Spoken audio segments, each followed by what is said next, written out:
चिरागों का अपना मकान नहीं होता, जहाँ जलते हैं उजाला करते हैं। चिराग जी जहाँ थे वहाँ हैं और वहीं रहेंगे। अभी तेजस्वी जी ने मन से कहा था कि सिर्फ माई नहीं बाप की भी पार्टी है, साथ साथ कह देते बेटा बेटी की भी पार्टी है, भाई बहन की भी पार्टी है, क्योंकि लालू जी ने मन से परिचय ही कराया कि भाई इन लोगों का भी ख्याल रखना है। ये जो मेरे लालटेन है, ये लालटेन और लालटेन इन दोनों का ख्याल सबको रखना पड़ेगा। वहाँ से जब अधिसूचना जारी होगी कि आज वो विस्तार हो रहा है तो उस समय विस्तार हो जाएगा। और हमारा भी फाइनल है कि हम 39 पर थे, 40 पर जाएंगे।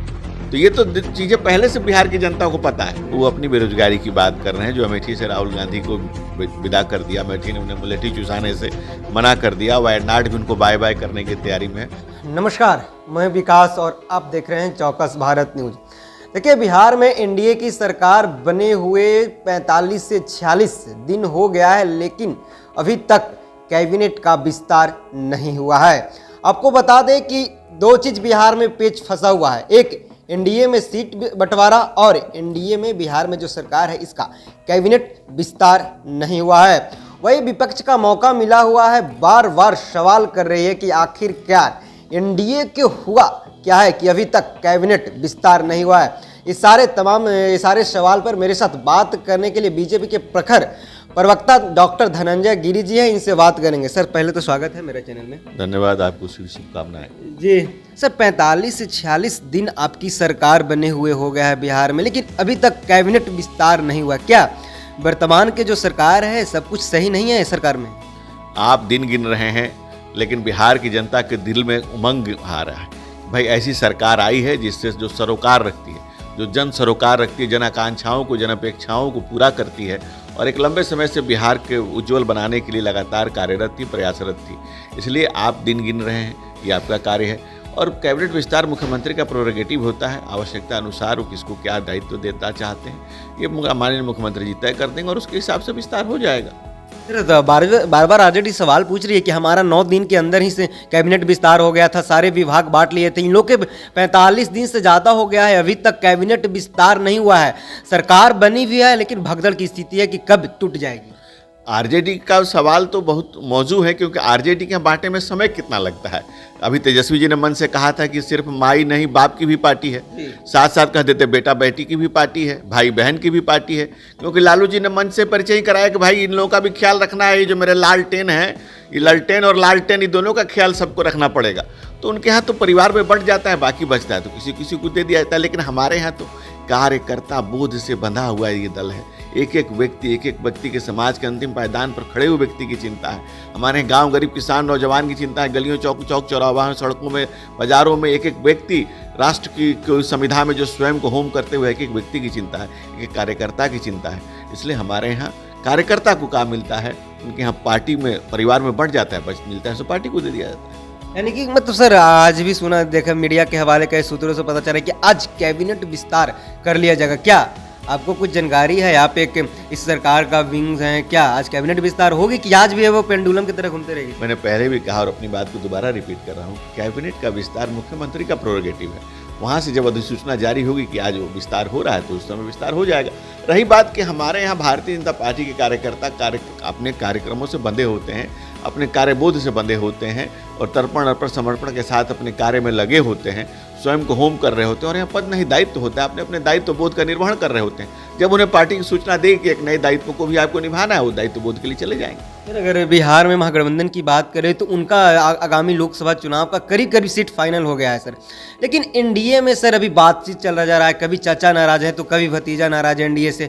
सर, ये नाराजगी कब तक दूर होगी और कब तक सीट शेयरिंग पे बात तय होगी? ये तो उनको भी पता है, इंडी गठबंधन को भी, कि उनका फाइनल हो चुका है कि वो पहले भी शून्य थे, आगे भी शून्य रहेंगे, तो उनका तो ऑलरेडी फाइनल है। और हमारा भी फाइनल है कि हम 39 पर थे, 40 पर जाएंगे। तो ये तो चीज़ें पहले से बिहार की जनता को पता है कि शून्य से शुरू और शून्य पर समाप्त तो अभी भी होंगे।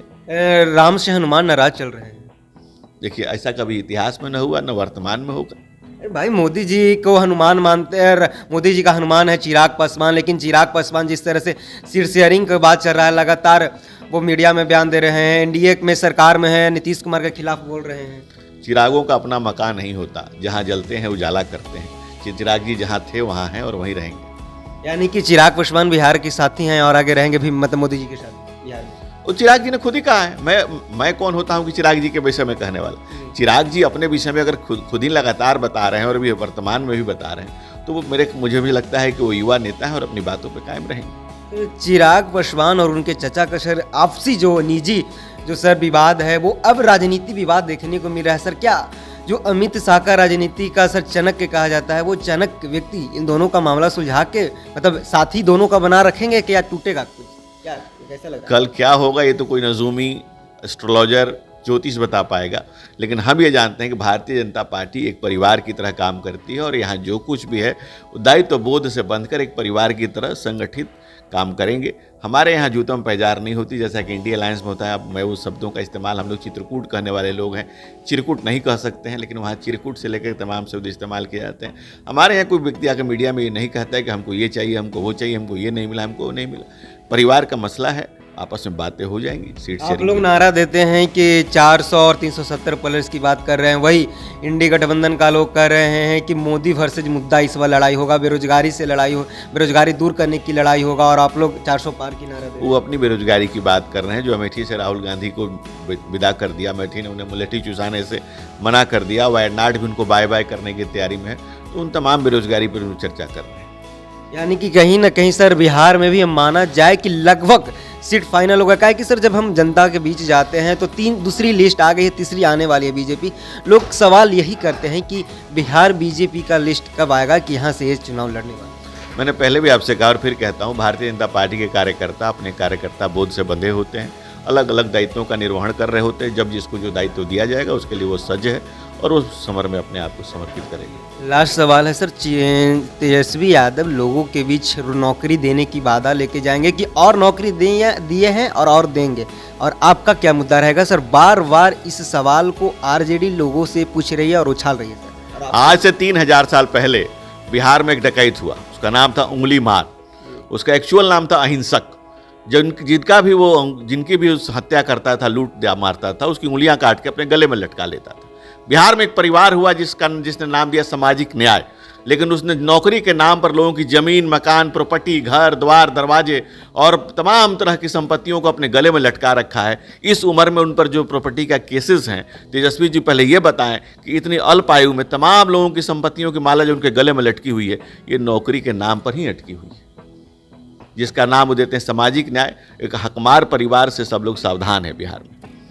तो कह रहे हैं कि गरीब को गरीब कर रहे हैं और अंबानी अंडानी को बढ़ा रहे हैं, धनपतियों को बढ़ा रहे हैं। देखिए, सबका साथ, सबका विकास, सबका विश्वास।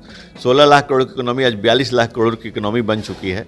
तो देश आज 11वीं अर्थव्यवस्था से 5वीं अर्थव्यवस्था बन चुका है, तीसरी पर जाने की तैयारी है, शीर्षस्थ होने की हमारी सवारी है। और प्रधानमंत्री नरेंद्र मोदी या तो सूरज से आंखें या तो महावीर ने मिलाई या मोदी ने मिलाई।